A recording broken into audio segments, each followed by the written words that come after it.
नमस्कार दोस्तों, सालों से वेजिटेरियन और नॉन वेजिटेरियन के बीच में लड़ाई चलती आ रही है। दोनों के पास अपने फैक्ट्स हैं कि हमें चिकन, मटन, फिश या बीफ खाना चाहिए या नहीं खाना चाहिए। कुछ लोग इसके पीछे धार्मिक फैक्ट्स भी डालते हैं। अब ये सब खाने से आपकी हेल्थ पर, आपकी धार्मिक आस्था पर क्या इफेक्ट होता है उसकी बात हम बाद में करेंगे। लेकिन एनिमल फार्मिंग मतलब जानवरों को खाने के लिए पैदा करना पर्यावरण के लिए कितना खतरनाक है ये मैं आपको बताता हूँ। जो मांस हम आज यानी 2023 में खा रहे हैं उसका असर साल 2030 में पड़ेगा, आज से 7-8 साल बाद। ठीक वैसे ही जैसे 2010 में मांस पैदा करने की वजह से आज 2023 में हम ज़्यादा गर्मी, ज़्यादा सर्दी, बाढ़ की आपदा फेस कर रहे हैं। अगर आप नॉनवेज के शौकीन हैं और आज आप high blood pressure, cholesterol, heart attack या शुगर की प्रॉब्लम फेस करते हैं तो इसमें आपका आज का नहीं बल्कि 2010 से 2020 में खाया हुआ चिकन लॉलीपॉप, बिरयानी, कीमा कलेजी, मीटन कोला, पारसी समोसा या मटन समोसा, टंगड़ी कबाब जैसी चीज़ें आप पे असर करती हैं। खैर, आप तो नॉनवेज खाकर मरने ही वाले हैं, लेकिन वो बेचारे जो नॉनवेज को देखते तक नहीं है वो भी आपकी वजह से परेशान है। अब जानवरों को पालना जल प्रदूषण के सबसे बड़े कारणों में से एक है। पशुओं के मांस के लिए पाए जाने वाले बैक्टीरिया, कीटनाशक और एंटीबायोटिक्स उनके मल मूत्र में भी पाए जाते हैं और इन रसायनों का आसपास के बड़े क्षेत्रों के इकोसिस्टम पर भी भारी प्रभाव पड़ता है। अब कुछ देशों में भोजन के लिए पाले जाने वाले पशु वहां रहने वाले मनुष्यों के मल मूत्र से 130 गुना अधिक मल मूत्र निकालते हैं। अब फार्म फैक्ट्रियों और बूचड़खानों से निकलने वाला ज़्यादातर कचरा यानी कि मल मूत्र जलाशयों और नदियों में बह जाता है और जो पानी के जितने भी स्रोत हैं उनको गंदा कर देता है। अब भोजन के लिए पाले जाने वाले पशु अपने मल मूत्र के साथ अमोनिया और मीथेन जैसे जहरीले गैस भी छोड़ते हैं। अब वर्ल्ड वॉच इंस्टीट्यूट के अनुसार दुनिया में उत्सर्जित होने वाली मीथेन गैस का 15 से 20% का जो कारण है वो भोजन के लिए पाले जाने वाले पशु की वजह से होता है। इन गैसों के कारण जलवायु परिवर्तन सबसे ज़्यादा होता है, जिसकी वजह से ज़्यादा बारिश, कम बारिश, ज़्यादा गर्मी, कम गर्मी, ज़्यादा ठंड मतलब खराब मौसम हमको देखने को मिलता है। खाने के लिए पशु पालना प्रोडक्शन के हिसाब से अत्यधिक नुकसानदायक है क्योंकि जानवर बड़ी मात्रा में अनाज खाते हैं और बदले में हमें बहुत ही कम मात्रा में मांस, डेयरी प्रोडक्ट या अंडे देते हैं। अब अगर हम वैज्ञानिकों की बात माने तो जानवरों से 1 किलो चिकन, मटन निकालने के लिए उनको 10 किलो ज़्यादा अनाज खिलाया जाना पड़ता है। आज हम ऐसी दुनिया में जी रहे हैं जहां हर 6 में से 1 व्यक्ति रोज़ भूखा रहता है।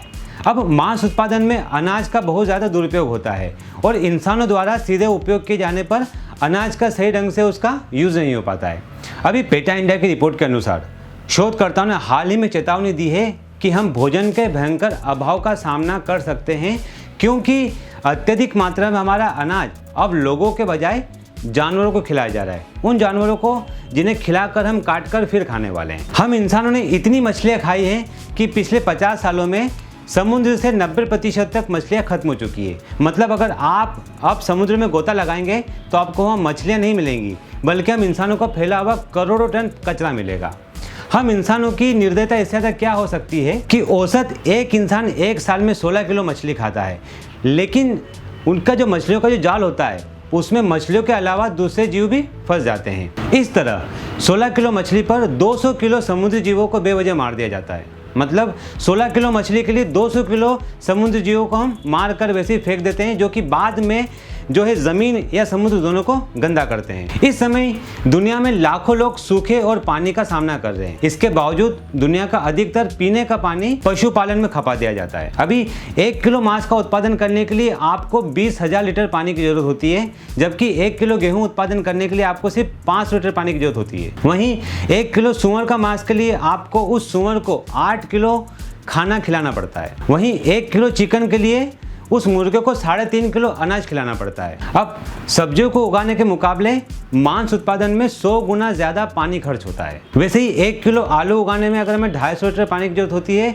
तो वहीं 1 किलो मांस उत्पादन के लिए हमें 18,000 लीटर पानी की जरूरत होती है। इसी प्रकार 1 किलो गेहूँ के आटे में मात्र 1,300 लीटर पानी की आवश्यकता होती है। वहीं 1 किलो मांस उत्पादन में होने वाले वायु प्रदूषण में 3 घंटे तक लगातार कार चलाने जितना प्रदूषण होता है। 6 लाख हेक्टेयर जंगल हर साल इस जानवरों को पालने के लिए काट दिया जाता है। पूरी दुनिया में मीट उत्पादन के लिए काफ़ी मात्रा में जानवरों को रखना और पालना पड़ता है, जिसके लिए बड़ी मात्रा में रहने और खाने की व्यवस्था करनी पड़ती है, जिससे दुनिया का एक काफ़ी बड़ा हिस्सा जो किसी देश से बड़ा हो सकता है घेरने के साथ 6 लाख हेक्टेयर जंगल हर साल काट दिया जाता है। अब 400 ग्राम मांस उत्पादन, खासकर बीफ में करीब 40 किलो अपशिष्ट पदार्थ निकलते हैं जो भूमि के जल को जहरीला कर देते हैं। अगर लोग शाकाहार को अपना लें तो जानवरों को पालने वाले 160 करोड़ हेक्टेयर जमीन खाली हो जाएगी, जो भारत के कुल क्षेत्रफल से डबल है। मतलब अगर आप खाने के लिए जानवरों का उपयोग करते हैं तो हम इंसान समुद्र, जमीन, जंगल, पानी, पहाड़, पैसा, मौसम तो खराब कर ही रहे हैं, इन सब के साथ हमारी हेल्थ भी खराब हो रही है। अब वो कैसे, वो मैं आपको अगले वीडियो में बताता हूँ। लेकिन तब तक आप हमारे इस चैनल को सब्सक्राइब कीजिए ताकि आप इस वीडियो का कंटिन्यूशन मतलब अगला भाग देख सकें।